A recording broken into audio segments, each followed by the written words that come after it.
She comes on like a storm, but you don't know where from she was thrown, like a burning meteor from my own side.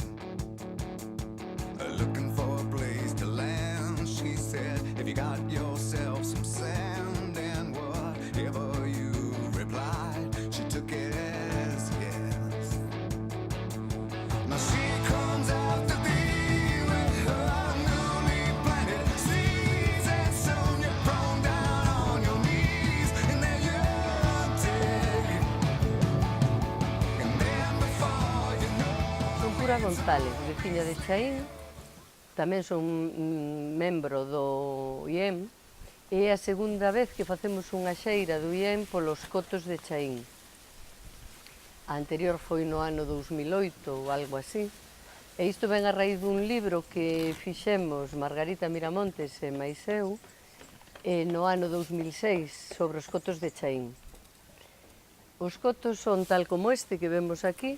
Bueno, esta xeira, igual que todas, é unha iniciativa, é unha actividade que fai o IEM, Instituto de Estudios Miñoranos, que está en Gondomar, que fai estes paseos no verán por todos os lugares do Valmiñor.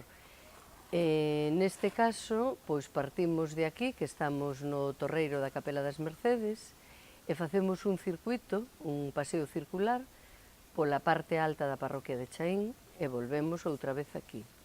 Entón, veredes que imos visitar o coto que hai máis preto daqui, que é o coto do Abade, despois baixamos polo barrio do Castelo, e subimos á Fonte da Grecha, que é unha fonte así emblemática en Chaín, e ali hai un coto, despois imos ao coto da Espiñeira, que está todo el en terreo baldío, é dicir, da comunidade de Montes, e despois xa imos máis cara arriba no que é o Monte de Chaín, pero en terreo privado visitamos o Coto da Moura, que é unha formación xeolóxica moi especial, e volvemos polo campo de fútbol na zona que se chama a Gandra, que é a Gándara, e visitamos outros cotos que teñen petróglifos, e volvemos aquí.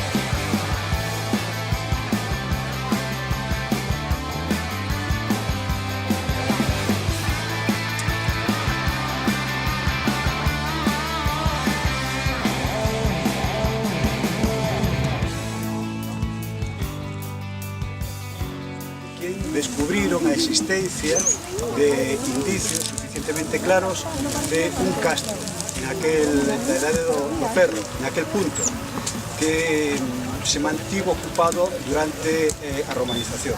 Eu supoño que algúns destes que están na parte baixa deste coto pois caeron, non están na súa posición, pero digamos o núcleo do coto este, que eso que se ve aí arriba, realmente está, podemos considerar que eso está in situ, na súa posición original, digamos, non?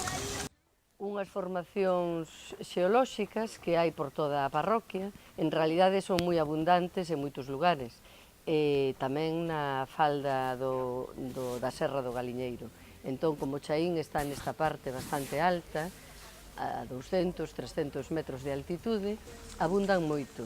Son todos de rocha granítica, e o particular neste caso é que se ven entre as casas, entre a poboación, na carretera, a beira das estradas, dos camiños. Entón son formacións, digamos, que populares. Aquí, a estes outeiros rochosos, chámanselle cotos. De feito, é un topónimo que, ademais de coto, é picoto, é habitual, que é distinto de ser un couto. Un couto é un lugar do terreo acoutado para algo, por exemplo, para reserva de pesca ou de caza.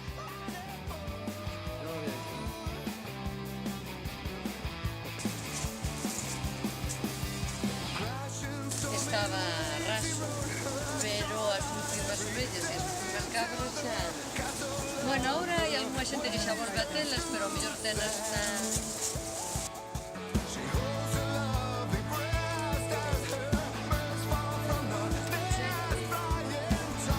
pero están sometidos a erosión constante. Non é que as pegadas de un único fase vayan a afectarlle, pero é unha cuestión simbólica, non? Ou de respeto. Estamos todos. Este